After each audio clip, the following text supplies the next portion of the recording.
Comienza el espacio de historia de France 24. Mi nombre es Álvaro Cordero. Sean bienvenidos. Este 15 de marzo se cumple el 40 aniversario de una de las fechas más importantes de la historia reciente para Brasil, su regreso a la democracia tras la dictadura militar. Y es que el gigante sudamericano vivió la segunda dictadura más longeva de la región a través de un régimen militar apoyado y financiado por el Plan Cóndor de Estados Unidos, que se mantuvo en el poder por 21 años, reprimiendo la disidencia política, la libertad de prensa y con casos de tortura, asesinato y desapariciones forzadas a sus espaldas. En France 24 lo analizamos. Para entender cómo los militares brasileños secuestraron la democracia el 31 de marzo de 1964, toca profundizar en el contexto político del momento. Brasil vivió con decepción los años posteriores a la Segunda Guerra Mundial debido a que, a pesar de haber apoyado a los aliados y enviado tropas al conflicto, no recibió un gran respaldo estadounidense ni pudo hacerse con un asiento permanente en el Consejo de Seguridad de Naciones Unidas.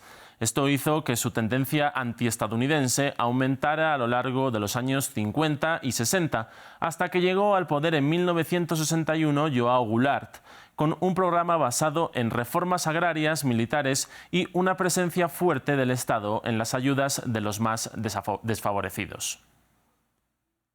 Los militares brasileños, blancos y profundamente conservadores en su mayoría, comenzaron a temer que Brasil siguiera los pasos de Cuba y comenzara a acercarse a la Unión Soviética, por lo que el 15 de marzo de 1964, gracias al apoyo de Estados Unidos, efectuaron un golpe de Estado que disolvió la pluralidad política y suspendió la Constitución vigente en aquel entonces. El primer designado fue el militar Alencar Castelo Branco, quien progresivamente endureció el régimen e inventó un sistema bipartidista con elecciones amañadas en las que el partido Arena siempre ganaría y se toleraría solamente una oposición moderada, llamada Movimiento Democrático Brasileño, destinada a perder siempre.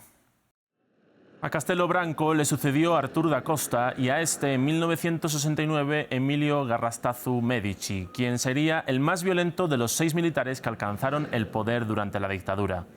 El cambio de figura se basaba en intentar buscar cierta legitimidad ante el extranjero, aunque de forma interna la represión y el amaño electoral era lo generalizado.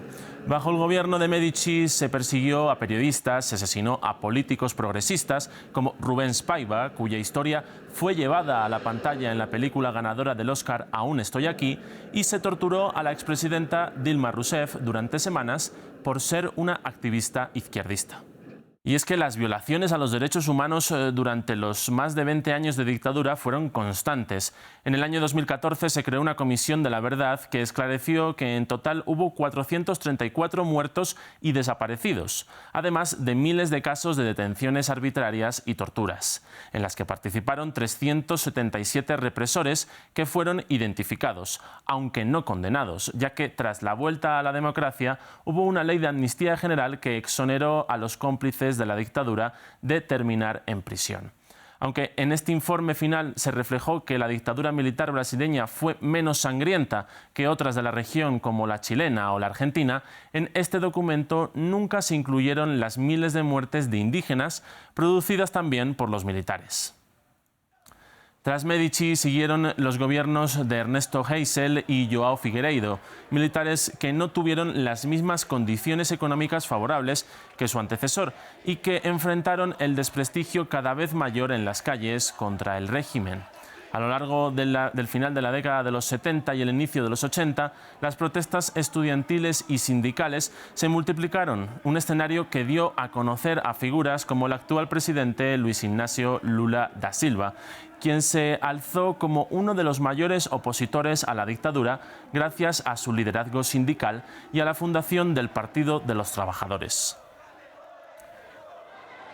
Esta situación de desprestigio hizo que en 1985 los candidatos a las elecciones fueran todos civiles por primera vez y que la oposición tolerada por los militares, el Movimiento Democrático Brasileño, ganara las elecciones de la mano del candidato Tancredo Neves.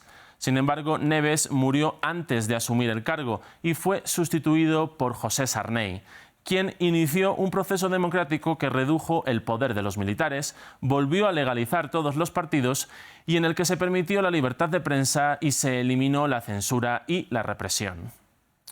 De esta forma es que en el año 1989 se pudieron realizar las primeras elecciones plenamente libres, en las que, por ejemplo, un candidato abiertamente izquierdista, Lula da Silva, pudo volver a presentarse. Brasil también pudo consagrar una nueva constitución federativa en 1988, que abrió el nuevo periodo democrático y, desde esa fecha, todos los comicios realizados han sido plenamente libres e incluso el Partido de los Trabajadores ha ganado en varias ocasiones. Sin embargo, a pesar de que en estos años se ha esclarecido lo que ocurrió en la dictadura, el número de nostálgicos hacia ella sigue siendo elevado. Personas que consideran que fue necesario para Brasil que se diera ese golpe de Estado. Un ejemplo es Jair Bolsonaro y su victoria en 2018. Bolsonaro escupió sobre el busto del diputado asesinado Rubens Paiva y mantuvo una estrecha relación con los militares durante su gobierno, llegando a elogiar su papel durante la dictadura. Y tras perder las elecciones en 2022 contra Lula, Brasilia vivió un intento de golpe de Estado del que, según la justicia brasileña, Bolsonaro pudo haber estado detrás junto con varios uniformados, algo que ha hecho que el miedo al golpismo en Brasil siga presente. Con esto concluimos. Si quieren conocer más historias, sigan conectados a France 24 y france24.com.